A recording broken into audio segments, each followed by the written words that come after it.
నమ్మిక నీవు మాత్రమే, నా నమ్మిక నీవు మాత్రమే. నేనెప్పుడు నిన్ను విడువను యేసయ్యా, నేనెప్పుడు నిన్ను విడువను. ఎన్ని కష్టాలైనా బెదరను, ఎంత బాధైనా వెనుదిరుగను. ఎన్ని కష్టాలైనా బెదరను, ఎంత బాధైనా వెనుదిరుగను. నా నమ్మిక నీవు మాత్రమే, నా నమ్మిక నీవు మాత్రమే. విలువగు రక్తాన్ని చిందించిన కలుషములన్నీ హరించిన, విలువగు రక్తాన్ని చిందించిన కలుషములన్నీ హరించిన, నీ ప్రేమను ప్రకటింతును, నీ ప్రేమను ప్రకటింతును, నీ సేవ జరిగింతును. యేసయ్యా నీ సేవ జరిగింతును. ఎన్ని కష్టాలైనా బెదరను, ఎంత బాధైనా వెనుదిరుగను. ఎన్ని కష్టాలైనా బెదరను, ఎంత బాధైనా వెనుదిరుగను. నా నమ్మిక నీవు మాత్రమే, నా నమ్మిక నీవు మాత్రమే. బలమగు హస్తాన్ని అందించిన, మరణము నుండి బ్రతికించిన, బలమగు హస్తాన్ని అందించిన, మరణము నుండి బ్రతికించిన, నీ చాటునా నివసింతును, నీ చాటునా నివసింతును, నీలోనే ఫలింతును. యేసయ్యా నీలోనే ఎన్ని కష్టాలైనా బెదరను, ఎంత బాధైనా వెనుదిరుగను. ఎన్ని కష్టాలైనా బెదరను, ఎంత బాధైనా వెనుదిరుగను. నా నమ్మిక నీవు మాత్రమే, నా నమ్మిక నీవు మాత్రమే. కరుణతో వాక్యాన్ని పంపించిన, కలవరమంతా తొలగించిన, కరుణతో వాక్యాన్ని పంపించిన, కలవరమంతా తొలగించిన, నీ కార్యము వివరింతును, నీ కార్యము వివరింతును, నీతోనే పయనింతును. యేసయ్యా నీతోనే పయనింతును. ఎన్ని కష్టాలైనా బెదరను, ఎంత బాధైనా వెనుదిరుగను. ఎన్ని కష్టాలైనా బెదరను,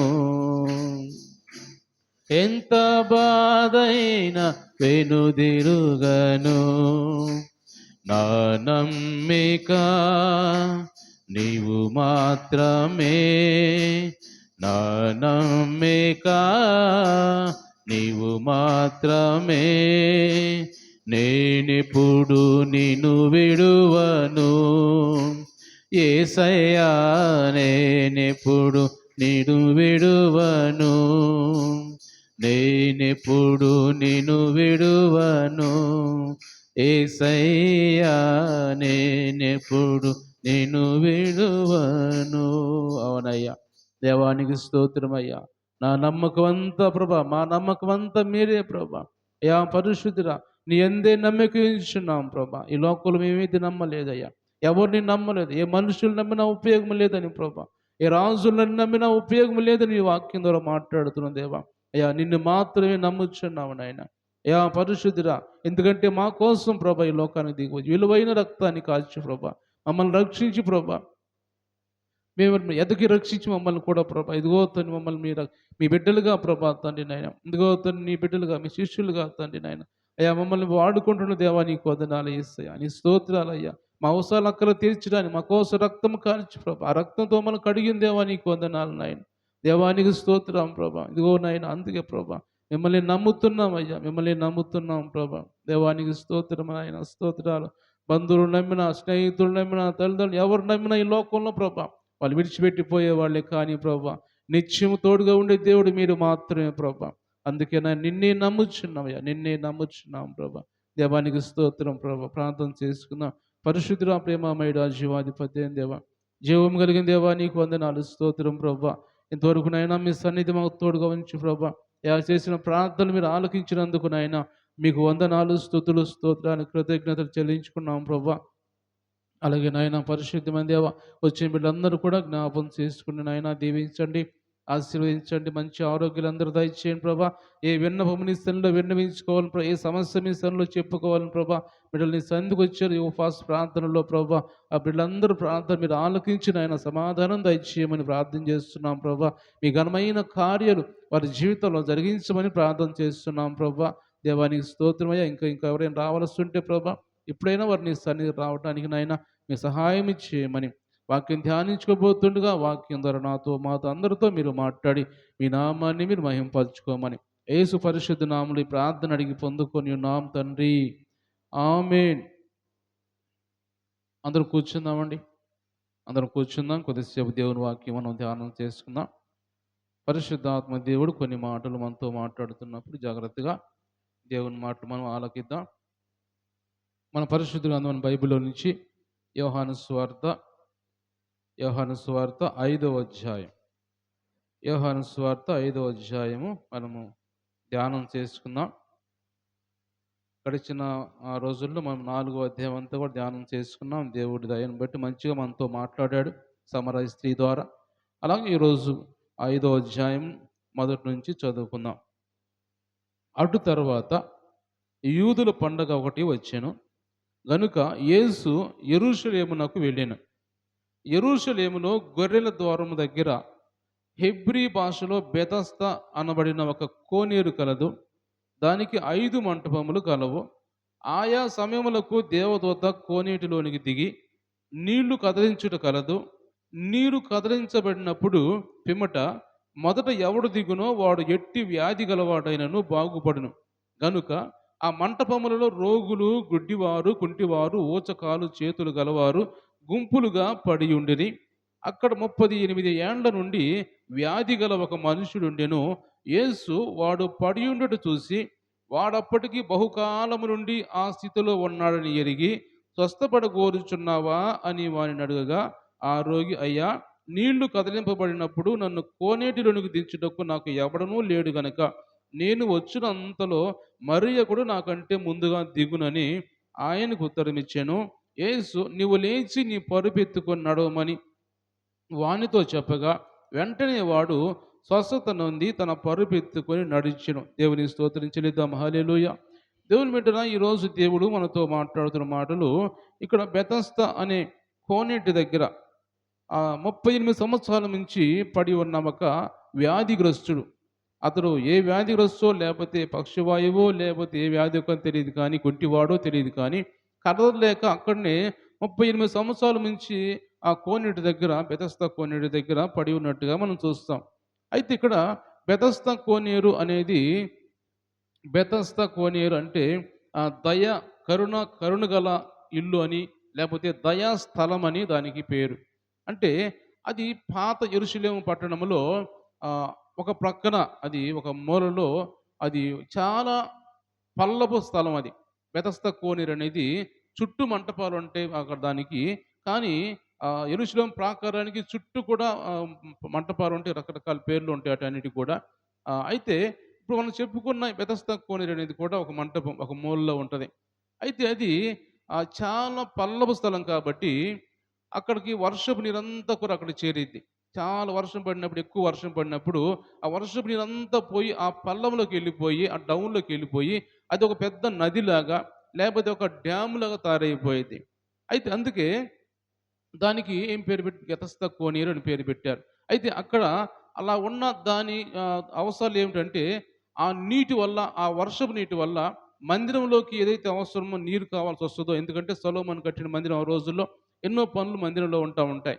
దానికి సంబంధించిన నీరంతా కూడా దాని నుంచి తీస్తూ ఉంటారు. ఆ బెతస్దా కోనేటి నుంచి ఈ మందిరానికి ఉపయోగించుకుంటూ ఉంటారు. అయితే ఆ బెతస్దా కోనేటిలో చాలా పెద్దదని చెప్పాను గదా! చాలా పెద్ద డ్యామ్‌లాగా ఉంటదని చెప్పాను కదా! అది చాలా పల్లపు స్థలం అని. అయితే దాంట్లో మధ్యలో పెద్ద గోడ కడతారు. ఆ కోనేటికి చాలా పెద్ద గోడ కడతారు కోనేటికి. కట్టినప్పుడు సగం నుంచి ఉత్తరం వైపుకేమో ఆ సగం అంతా కూడా నీరు వాడుకునే దానికి ఉపయోగిస్తారు. సగం నుంచి దక్షిణం వైపు ఉన్న ఆ నీటిలో వాళ్ళు శుద్ధి చేసుకునేవారు.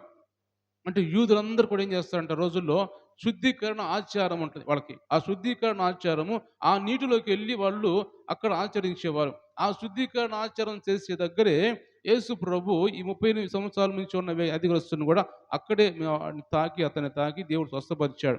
అయితే అలాగున్న పరిస్థితుల్లో రాను రాను రాను రాను ఆహ్, యేసు ప్రభు చనిపోయిన తర్వాత 70 సంవత్సరాల తర్వాత రోమా సామ్రాజ్యం అనేది ఆ దేశాన్ని, ఇజ్రాయెల్ దేశాన్ని పరిపాలించడానికి మొదలుపెట్టింది. మొదలుపెట్టినప్పుడు ఆ 70వ సంవత్సరంలో ఆ రోమీయులు ఏం చేస్తారంటే, దాని దగ్గర ఒక గుడి కట్టి, పెద్ద గుడి కట్టి, ఆలయం కట్టి, ఆలయానికి వాళ్ళ దేవుడి పేరు పెట్టుకొని, స్వస్థపరిచే దేవుడు అని పెట్టుకొని, వాళ్ళ దేవుని పేరు మీద ఇది స్వస్థత స్థలము అని, హీలింగ్ ప్లేస్ అని చెప్పి దానికి పేరు పెట్టి, వాళ్ళు అక్కడికెళ్ళి వాళ్ళ దేవుడిని అలాగా ఆరాధించుకుంటూ ఉంటారు రోమీయులు. హిందువుల దేవుడిని ఆరాధించుకుంటూ ఉంటారు అక్కడ. తర్వాత రాను రాను రాను క్రైస్తవులు తెలుసుకొని, క్రైస్తవులు బైబిల్‌లో చూసో లేకపోతే ఆ చరిత్రలో చూసో, తర్వాత వాళ్ళు చూసి ఏమనుకున్నారంటే, ఇది యేసుప్రభు స్వస్థపరిచిన స్థలం కదా! యేసుప్రభు వెళ్లి గుడ్డివారిని, కుంటివారిని, లేకపోతే ఆ 38 సంవత్సరాలు వ్యాధిగ్రస్తులను స్వస్థపరిచిన స్థలం కదా ఇది అని క్రైస్తవులు తెలుసుకున్న తర్వాత, క్రైస్తవులు ఎళ్లి అక్కడికి పోయి సెయింట్ ఆనస్ అనే చర్చ్ ఒకటి కట్టారు.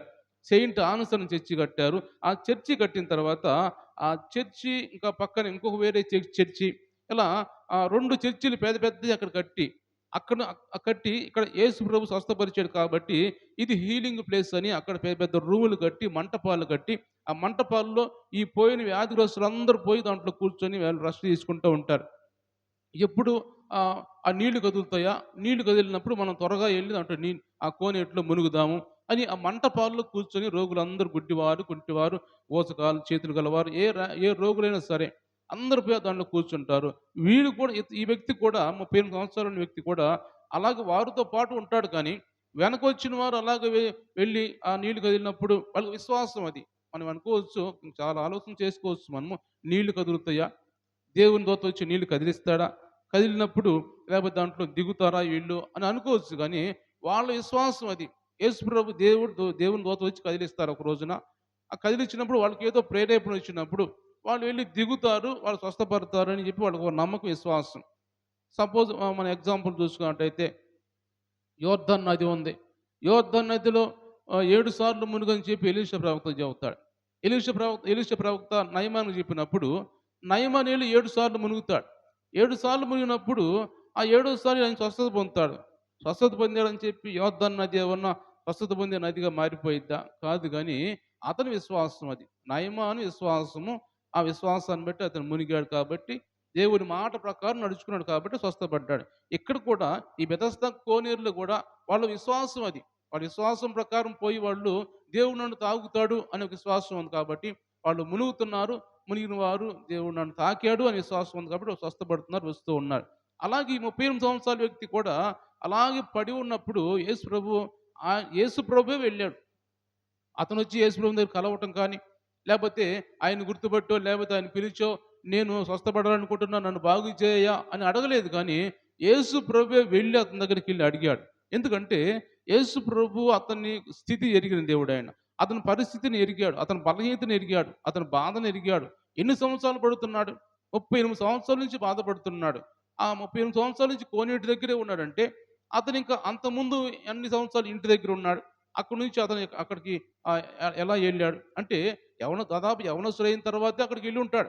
అంతకుముందు కొన్ని సంవత్సరాలు ఇంటి దగ్గర ఉన్నాడు. ఆ తర్వాత 38 సంవత్సరాలు అక్కడికెళ్ళాడు. దాదాపు 50 సంవత్సరాల పైనే ఉండొచ్చు అతనికి. అలాంటి వ్యక్తి అక్కడికెళ్ళి లేవలేని పరిస్థితుల్లో పడుకున్నప్పుడు యేసు ప్రభు వెళ్ళి ఆయనతో మాట్లాడి, "స్వస్థపడాలనుకుంటున్నావా?" అన్నప్పుడు, "అవునయ్యా! నేను స్వస్థపడాలనుకుంటున్నాను." అంటే ఆయనలో విశ్వాసం, విధేయత చూపించాడు. ఆయన అనొచ్చు, "ఇన్ని సంవత్సరాల నుంచి నేను ఇక్కడ పడి ఉన్నాను. నన్ను తీసుకుపోలేదు. ఇప్పుడొచ్చి నువ్వు నన్ను కోరుచున్నావు అని అడుగుతున్నావు." అంటే యేసు ప్రభువుని తెలీదు అతనికి.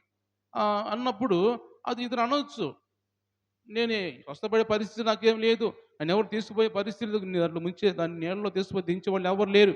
కాబట్టి నేనేం స్వస్థపడతానులే అని నిరాశతో ఉండలేదు కానీ, ఆయన మాటకి లోబడ్డాడు. ఆయన మాటకి విధేయత చూపించి విశ్వాసంతో ఉన్నాడు కాబట్టి, అవునయ్యా! నన్ను ఈ పరిస్థితి నాదిది అన్నప్పుడు వెంటనే నీ పరుపెత్తుకు నువ్వు లేచి నడువు అంటాడు యేసుప్రభు. దేవునికి స్తోత్రం చెల్లిద్దాం. హల్లెలూయా!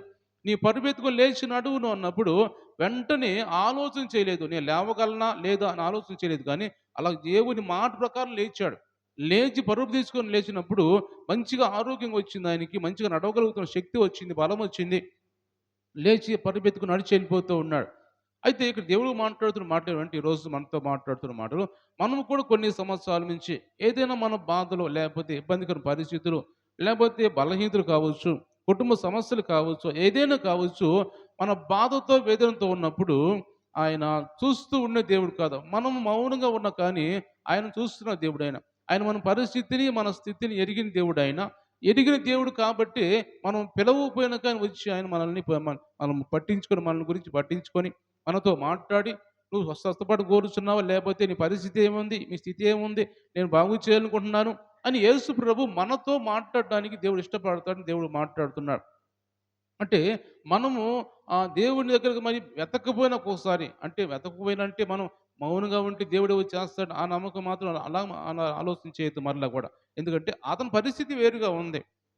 ఎన్ని సంవత్సరాల నుంచి పడి ఉన్నాడు. కాబట్టి యేసు ప్రభు పోయి అలా అతన్ని అడిగాడు. కానీ మనం కూడా అడగకపోతే దేవుడు వస్తాడులే అన్న ఆలోచన మాత్రం మనం ఉండకూడదు గానీ, మనము దేవుని వాక్యం వింటున్నాం కాబట్టి దేవుడిని అడగాలి. దేవుడు సహాయం చేస్తూ ఉంటాడు. కాబట్టి కొన్ని సందర్భాల్లో బైబిల్‌లో కూడా చాలామంది అడిగితేనే దేవుడు సహాయం చేశాడు. అయితే కొన్ని సందర్భాల్లో వాళ్ళు లేవలేని పరిస్థితుల్లో, అడగలేని పరిస్థితుల్లో వారు ఎవరు బయటకు చెప్పుకుంటే ఏమవుతుందో అనే సిగ్గుతో, అవమానంతో, నిందలతో ఉన్న వారి దగ్గరికి ఒక్కోసారి యేసు ప్రభువే నేరుగెళ్తాడు. ఆయనే నేరుగెళ్ళి, ఆయనే మాట్లాడి, "నీ పరిస్థితి ఇలా ఉంది కాబట్టి నీకేమన్నా అవసరం ఉందా? నేను నీకేమైనా చేయాలా? ఏం చేయగోరుతున్నావు నేను నీకు?" అని ఆయనే అడిగి సహాయం చేసే దేవుడాయన. అదే పరిస్థితిలో ఇక్కడ ఇతని దగ్గర కూడా నేరుగా వెళ్ళి అతను అడిగినప్పుడు అతని విశ్వాసం ఆయన విధేయత చూపించాడు కాబట్టి ఆ విధేయత, విశ్వాసం అతని జీవితంలో అద్భుతము, ఆశ్చర్యకారం జరిగించింది. దేవుని స్తోత్రం చెల్లిద్దాం. హల్లెలూయా! ఒక్కసారిగా శక్తి వచ్చింది. ఒక్కసారిగా నూతన బలము, నూతన ఆలోచన, నూతన శక్తి, నూతన ఉజ్జీవము అలాగా ఎన్ని సంవత్సరాల నుంచో నీళ్లు పోసేవాళ్ళు లేక భయంకరంగా అక్కడ పడిపోయిన వాడు ఒక్కసారి లేచి ఒక నూతన సంతోషంతో, నూతన బలంతో, నూతన శక్తితో సంతోషంగా పరుపెత్తుకొని హుషారుగా వెళ్ళిపోతున్నాడంటే, అతని జీవితంలో అద్భుతము, ఆశ్చర్యకరం దేవుడు చేశాడు. కాబట్టి ఈరోజు దేవుడు మాట్లాడుతున్న మాటలు మన జీవితాల్లో కూడా కొన్ని సంవత్సరాల నుంచి ఏవి మిగిలిపోయి ఉన్నాయో, లేకపోతే ఏం అద్భుతాలు, ఆశ్చర్యకారాలు జరగకుండా మన జీవితాల్లో ఇబ్బందికర పరిస్థితుల్లో ఉన్నామో, దేవుడు మాట్లాడుతున్నాడు. మన జీవితంలో అద్భుతాలు చేసే దేవుడని దేవుడు మాట్లాడుతున్నాడు. ఆశ్చర్యకారాలు చేసే దేవుడు మనం నమ్మాలి ఆయన. మనం నమ్మినట్టు ఖచ్చితంగా దేవుడు చేస్తాడు. కాబట్టి ఈ 38 సంవత్సరాల నుంచి వ్యక్తి అతని జీవితంలో గొప్ప కార్యము, కొత్త జీవితం వచ్చిన దానికి కొన్ని సంవత్సరాల నుంచి వస్తున్న బలహీనతలు, ఆ బలహీనత నుంచి విడుదల పొందాడు ఆయన. అని అనుకుంటున్నాడు ఆయన. చాలా సంవత్సరాల నుంచి అలా పడుకొని ఉండుంటాడు. ఈ బలహీనతలు ఇంకెవరు బాగు చేస్తారులే, నన్ను ఇంకెవరు బాగు చేయరు. ఇలా నేను కృషించి, కృషించి నేను చనిపోవాలేమో అని ఎంతో ఆలోచన చేసి ఉంటాడు. ఎందుకంటే ఎవరు పట్టించుకోవట్లేదు. కానీ దేవుడు అంటున్నాడు, నిన్నెవరు పట్టించుకోకపోయినా, ఎవరు నీ వైపు చూడకపోయినా, నీ దగ్గరికి ఎవరు రాకపోయినా కానీ, దేవుడిని నేను వస్తాను. ఎందుకంటే ఎవరు మనుషులు పట్టించుకోకపోయినా, యేసు ప్రభువు మాత్రం వెళ్లి ఆయన పట్టించుకున్నాడు. కాబట్టి ఈరోజు నీ పరిస్థితి, నీ నీ ఇబ్బందికరమైన పరిస్థితులు కావచ్చు, నీ బాధ కావచ్చు, నీ ఏ బాధలో ఉన్నావో నీ దేవుడు నీ దగ్గరికి వచ్చి పట్టించుకొని నీ సమస్యను తీర్చే దేవుడు ఆయన. మనుషులు రాకపోయినా గానీ, ఎవరు పట్టించుకోకపోయినా గానీ, దేవుడు నీ దగ్గరికి వచ్చి ఆయనే వచ్చి మాట్లాడే దేవుడు ఆయన. మనం చూస్తే మరొక వాక్యం మనం చూసినట్టయితే లూకాసు వార్తలో లూకాసు వార్త 13వ అధ్యాయం ఒక మాట చూద్దామా? లూకాసు వార్త 13వ అధ్యాయంలో అక్కడ కూడా ఆహ్, అడక్కపోయినా గానీ దేవుడే ఘనమైన కార్యాలు ఆమె జీవితంలో చేసినట్టుగా మన వాక్యం చూస్తాం. 7వ అధ్యాయం లూకాసు వార్త.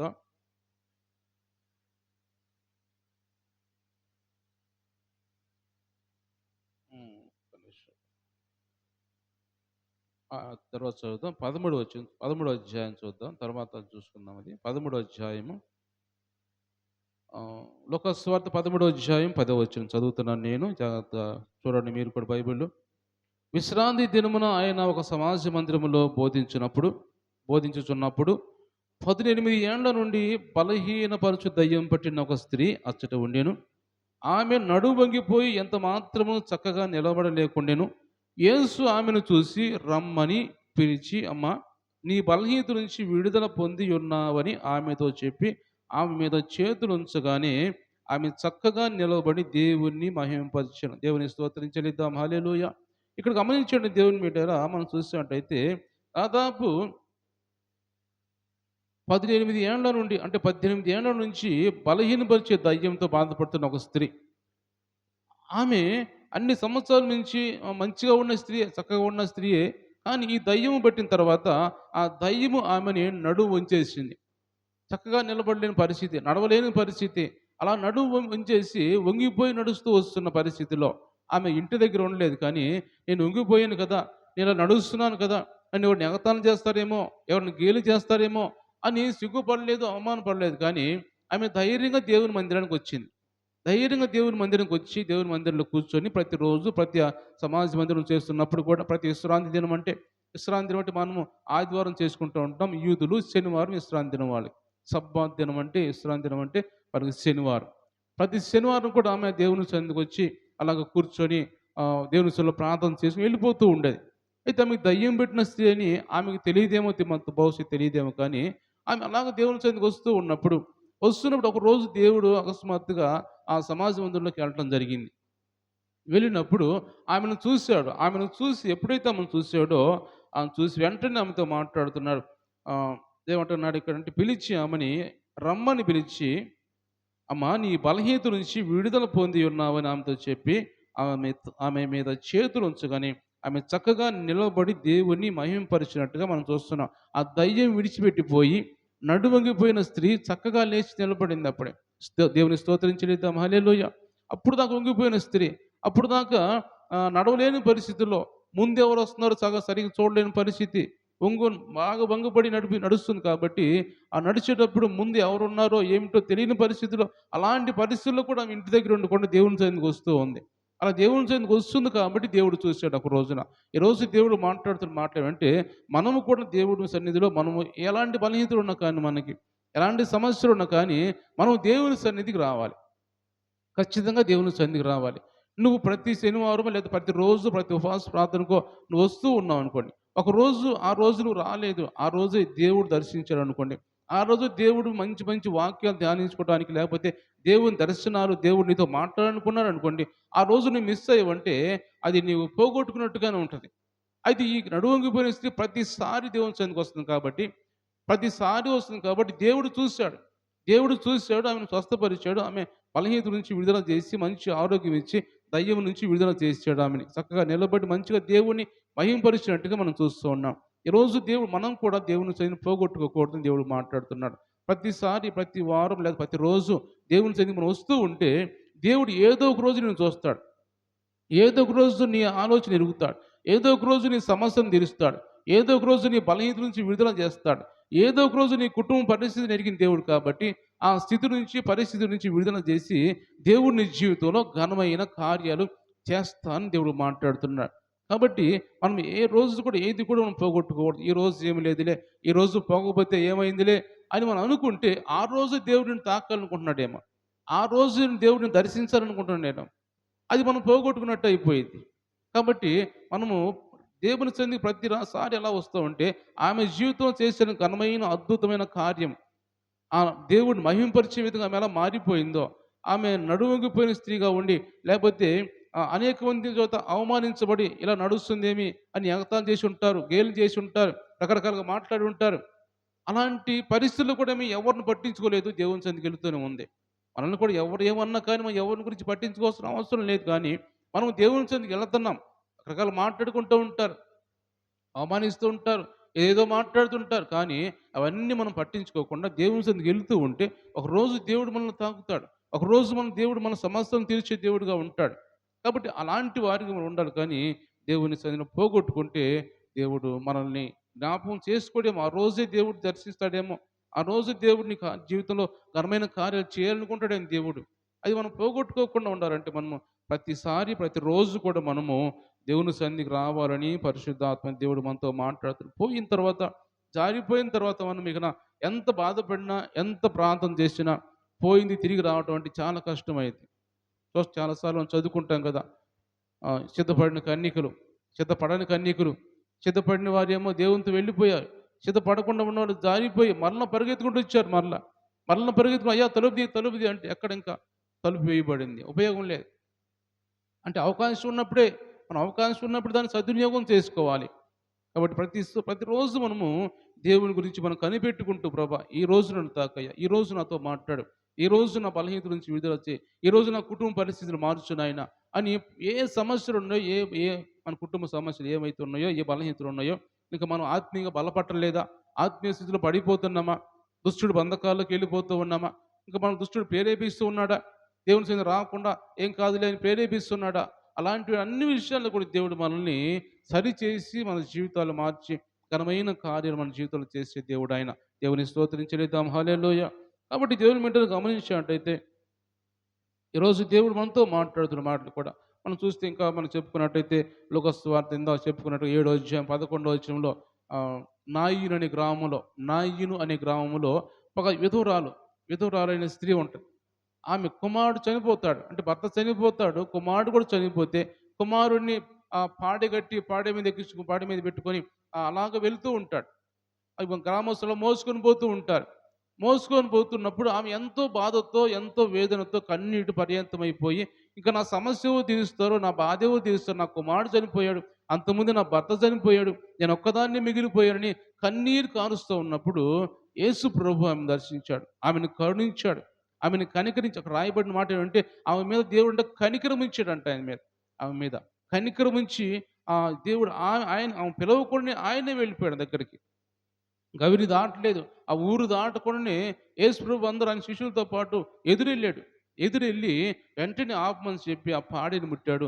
పాడిని ఎప్పుడైతే ముట్టాడు యేసు ప్రభు, వెంటనే చనిపోయిన యవనస్తుడు లేచి కూర్చున్నాడు. దేవుని స్తోత్రం చెల్లిద్దాం. హల్లెలూయా.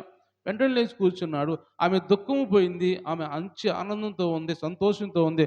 కుమారుని తీసుకుని సంతోషంగా ఇంటికి వెళ్ళిపోయి దేవుణ్ణి మహింపరిచేదిగా, దేవుణ్ణి ఘనపరిచేదిగా మారి ఆమె జీవితంలో ఘనమైన కార్యం జరిగింది. ఆమె జీవితంలో కూడా దేవుడు ఎందుకు మాట్లాడుతున్నాడంటే, ఒకసారి మనం పిలవపోయినా మన స్థితిని ఎరిగి, మన బాధను ఎరిగి, మన కన్నీటిని చూసి ఆయనంతటికి ఆయన వచ్చి మనతో మాట్లాడతాడు. ఆయనంతటికి ఆయన వచ్చి ఒక్కొక్కసారి మనతోటి మాట్లాడి, నేను స్వస్థపడి కోరుచున్నావా, ఏం చేయాలనుకుంటున్నావా. శృంగారమణి దేవాలయం దగ్గర కూడా అపోస్తలుల కార్యం 3వ అధ్యాయంలో శృంగారమణి దేవాలయం దగ్గర కుంటివాడు, ఎప్పటి నుంచో కుంటివాడు, చిన్న పుట్టుక నుంచి కుంటివాడు ఉంటాడు. అతను కూడా అనుకున్నాడు, నా జీవితం అంతా అడుక్కోవటమే నా పరిస్థితి, అంత ఇక అడుక్కొని తినటమే నా జీవితం మారదు అనుకున్నాడు. కానీ సమయానికి ఒక రోజున పేతురు యోహానులు పోయారు. పేతురు యోహానులు పోయి అతని వైపు తేరి చూసి, మా దగ్గర వెండి బంగారాలు లేవు కానీ మాకు కలిగిందే నీకు ఇస్తున్నామని చెప్పి యేసు నామములో నువ్వు లేచి నడుమన్నప్పుడు వెంటనే వాళ్ళు కుడి హస్తాన్ని పట్టుకొని లేవనెత్తారు. లేచాడు, చీలమండాలు బలం వచ్చింది, గంతులేసుకుంటూ వారికంటే ముందుగానే దేవాలయంలోకి వెళ్ళాడు. అతని జీవితం మారిపోయింది అనుకున్నాడు. ఆయన ముందు అనుకున్నాడు, నా జీవితం ఇంతే, అడుక్కోవడం నా పరిస్థితి, ఆ స్థితి మారదికన అనుకున్నాడు. కానీ అతని జీవితము అద్భుతంగా ఆయన తెలియకుండా దేవుడు మార్చేశాడు. దేవుని స్తోత్రం చెల్లిద్దాం. హల్లెలూయా. మనం తెలియకుండా దేవుడు మన జీవితంలో గొప్ప కార్యాలు ఒక్కోసారి చేస్తూ ఉంటాడు. కాబట్టి ఈరోజు దేవుడు మనతో మాట్లాడుతున్న మాటలు, ఎలాగైతే 38 సంవత్సరాల నుంచి వ్యక్తి అక్కడ వ్యాధితో బాధపడుతున్న వ్యక్తి దగ్గరికి యేసు ప్రభు పిలవకపోయినా ఆయనంతటికి ఆయనే పోయి ఆయనే అడిగి ఆయనే వెతికి ఆయన్ని తాకి ముట్టి స్వస్థపరిచి ఆరోగ్యం ఇచ్చి ఘనమైన కార్యాలు ఇంకా మనం చెప్పుకుంటూ పోతే చాలా విషయాలు బైబిల్‌లో మనం అలాగా పిలవకుండే పోయి గొప్ప కార్యం చేసిన సందర్భాలు చాలా మనం చెప్పుకోవచ్చు. ఇంకా సేన దైవమును బట్టిన వాడి గురించి కూడా యేసు ప్రభు అది తెలియకుండా అక్కడికి పోయాడు. గలిలయ సముద్రం దాటిపోయాడు. దాటిపోయి ఎప్పుడే అతని దగ్గరికి వెళ్ళాడు. అతను స్వస్థపరిచాడు, తాకాడు. ఆ దయ్యములన్నీ విడిచిపెట్టే విధంగా ప్రార్థన చేసి యేసు ప్రభు మరలా తిరిగి వచ్చాడు. అంటే అతను అనుకో నేను నా నీకు నేను ఇంత నా జీవితం ఇంతేలే, సమాధులు తిరగటం, కేకలేయటం, ఒళ్ళు నల్లగొట్టుకోవటం, రక్తం అంతా కారటం, ఇదే నా పరిస్థితి అనుకోని ఉండొచ్చు ఒక్కోసారి. దైవమును బట్టినా కానీ అలాగా మూర్ఖత్వం తిరుగుతూ ఉన్నాడు. ప్రజలందరూ చూసిన వాడు ఈ పరిస్థితి ఇంతేరా అనుకోని ఉండొచ్చు. ఆ గ్రామస్తులందరూ అనుకోని ఉండొచ్చు. కానీ దేవుడు అనుకోకుండా ఒకరోజు పోయాడు యేసు ప్రభు. అనుకోకుండా అతని జీవితంలో ఘనమైన కార్యం చేశాడు. దయ్యాల నుంచి విడుదల పొందాడు. మంచిగా గొప్ప దేవుని సేవకుడుగా ఆ సేన దైవుని బట్టిన వాడు మారిపోయాడు. దేవుని స్తోత్రం చెల్లిద్దాం. హల్లెలూయా. కాబట్టి ఈరోజు దేవుడు మనతో మాట్లాడుతున్న మాటలన్నీ కూడా మన స్థితిని ఎరిగిన దేవుడు ఆయన, మన పరిస్థితిని ఎరిగిన దేవుడు, మన అక్కర్లు ఎరిగిన దేవుడు కాబట్టి, మన సమస్యలు ఎరిగిన దేవుడు, బలహీనతలు ఎరిగిన దేవుడు, కుటుంబ సమస్యలు ఎరిగిన దేవుడు కాబట్టి మనం కూడా దేవుని యందు విశ్వాసం ఉంచి, నమ్మకం ఉంచి ఇక్కడ ఈ వ్యాధిగ్రస్తుని ఎలా స్వస్థపడ్డాడు? దేవుడి మాటకు విధేయత ఉంచాడు. దేవుని మాటకు నమ్మాడు. నువ్వు లేచి నడువున్నప్పుడు నేను లేవలేనయ్యా అనలేదు కానీ లేచాడు అలాగే. 38 సంవత్సరాల నుంచి పడి ఉన్నా కానీ ఆయన మాట ప్రకారం లేచాడు. విధేయత చూపించాడు. నమ్మకం చూపించాడు అతని మీద, యేసు ప్రభువు మీద. కాబట్టి అతను లేచి నడిచాడు, పరుపెత్తుకొని నడిచాడు. మంచిగా దేవుడిని కనపరిచేవాడిగా. ఆ తర్వాత దేవుడు మళ్ళీ అతను కనపడతాడు. ఒకరోజు కనపడి దేవాలయంలో కనపడి, ఇక పాపం చేయకు, ఇంకా కీడు నీకు ఎక్కువ కాకుండా ఉండాలంటే నువ్వు పాపం చేయొద్దు ఇంకా అని అతనితో మాట్లాడి అతను సరిచేసి యేసు ప్రభు అతని జీవితాన్ని మారుస్తాడు. దేవుని స్తోత్రం చెల్లిద్దాం. హల్లెలూయా. కాబట్టి దేవుని బిడ్డలారా మనం అందరం కూడా ప్రార్థన చేసుకుందాం. మనం కూడా అలాగే నమ్మకం ఉంచుదాం, విధేయత ఉంచుదాం, ఆయన మాటకు లోబడదాం. దేవుడు మన జీవితంలో అద్భుతాలు, ఆశ్చర్యకార్యాలు చేస్తాడు. అందరం ప్రార్థన చేసుకుందాం. దేవుడి మాటలు దీవించి ఆశీర్వదించునుగాక. కళ్ళు మూసుకుందాం, ప్రార్థన చేసుకుందాం. దేవానికి స్తోత్రం ప్రభా. 38 సంవత్సరాల నుంచి వ్యాధిగ్రస్తుడినైనా ఎలాగైతే బెతస్దా కోనేటి దగ్గర పడి ఉన్నాడో ప్రభా. అయ్యా ఇగో అనుకోకుండా ఒకరోజు మీరు వెళ్ళి ప్రభా గొప్ప కార్యం, అద్భుతం, ఆశ్చర్యకారం చేసేవయ్యా. నూతన శక్తి, నూతన బలము అతని జీవితంలో మీరు